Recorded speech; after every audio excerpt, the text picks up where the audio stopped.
Also, I just wanted to say congratulations to the one and only, the Paganias.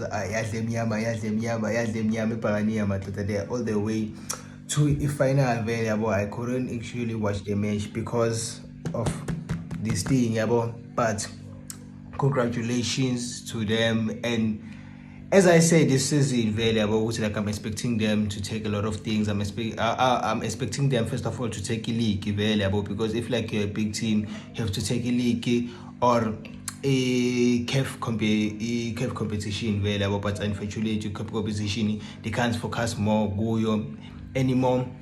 And this, which will actually give them advantage available to actually be the favors with Babu League. So we might actually see Pagania this season taking triple, because we Nedbank Cup.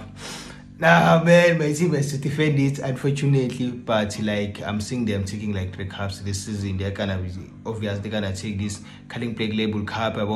But the craziest stats about them is that like they are a team that has actually lost more than any other team on this competition. I think they have lost 8 finals, if I'm not mistaken. And in terms of a league, they are supposed to take a league. They don't have any excuses. Like they when squad depth, ama injuries are babulalise because and then you show fatigue available. So yeah, I hope you're happy. Tomorrow it is playing